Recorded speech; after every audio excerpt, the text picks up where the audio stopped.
So you're injured and you're off the bike for a while. What are you going to do now?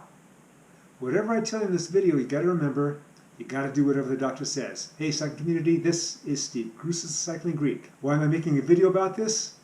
That's why. Stress fracture. I got a little too creative with my plyometrics after I was doing my squats and deadlifts. I did it just too much too soon. I'm an old guy, and there you have it. So I'm off for 3 weeks and go back and I'll see how things are. Let's see if this lighting works any better. Okay, so let's say I didn't do anything for these 3 weeks. And at the end of 3 weeks, the doctor says, hey, you're good enough to get back on the bike outside, just be careful. So if I didn't do anything and again didn't care about my diet, I'd still probably be fine. But I would have dug myself a hole.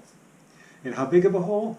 Well, it'd be much bigger now since I'm an old guy compared to if this happened to me, let's say, 30 or 40 years ago.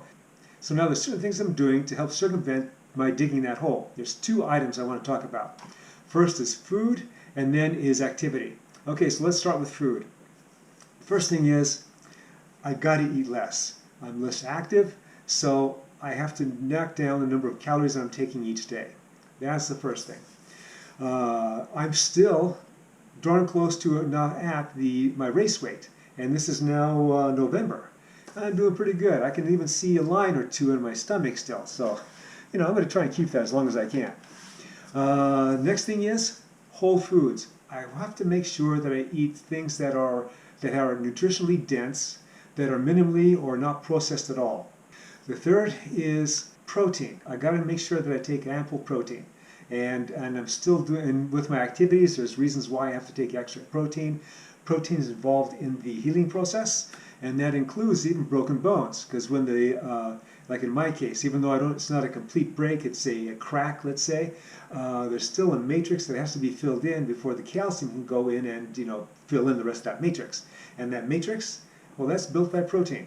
Next thing is multicolored vegetables.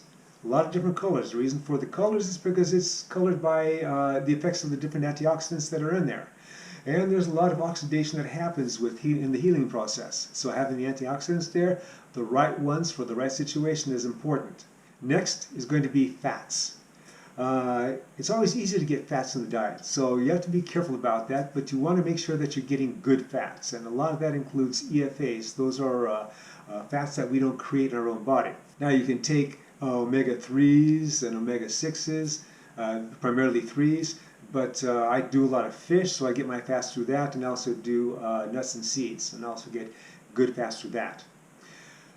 Next is carbohydrates. We need to talk about carbohydrates. That's the one that you can cut back on because you're not going to be as active, and carbohydrates is basically a fuel. And when you take in extra carbohydrates and you'll need to take in those extra carbohydrates, it's an easy lock them down to fat storage.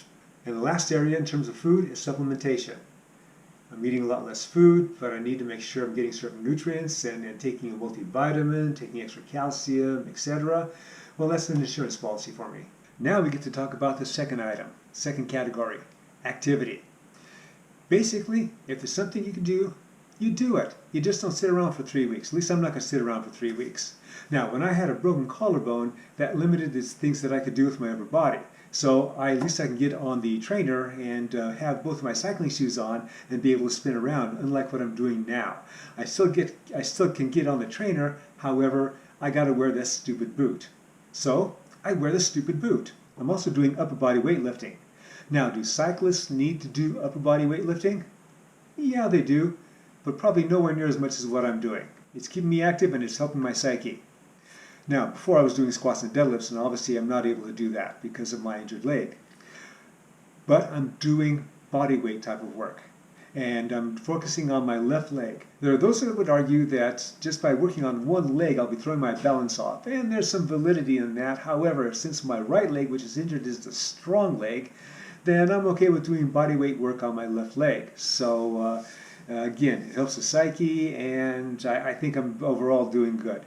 Now, there is the concept of neomyonuclei, and so once I get going again, my leg will be fine after a bit. It'll, maybe atrophy a little bit, but then it'll come back pretty darn quick because of neomyonuclei. Now, what you've seen so far in the video in terms of aerobic work is the work I've been doing on the stationary trainer. And I've gotten into a flow of that. I've been joining some Zwift rides, but really that means I start off with them and then I'm quickly, thrown out the back because I can, with that boot, get up to maybe 150 watts. And everyone else is going something like 200 watts and just doing endurance. But I work with what I got. Now, because of the benefit of where I live, I have a lapped pool available to me. And so I've been getting into swimming. When I first got into the pool, I started doing 20 minutes was a struggle for me, but now I'm doing a little over 40 minutes. And that's presenting some benefits that I didn't even realize. Some upper body strength type of benefits. Also, some of the strokes are a little more challenging, and so when I do them, my heart rate goes up. And so I get to approach VO2 max, which is important for an old guy that I had in previous videos. And in fact, I'm going to be making another video on that type of work that's important for your overall health as you get older. So I've been doing it during the middle of the day when it's warmer, and now it's going to be getting colder, colder at the end of the day when I get home from work. So I'm going to try a few of those days during the midweek and then see how that goes. All right, so you get to see what I'm doing eating-wise and what I'm doing activity-wise for what my body allows and what the doctor allows too. The doctor said I can go on the trainer as long as I use the boot, and so obviously that's what I'm doing. So if you're in a similar situation and depending on the type of injury, I encourage you, keep going. Don't just sit and just wait for the next doctor appointment. All right, I hope you enjoyed this and you got something out of it. Leave some comments below. Have you been in this type of situation? What type of stuff did you do? I read everything. All right, comment, like, subscribe, and share this video. The Cycling Greek.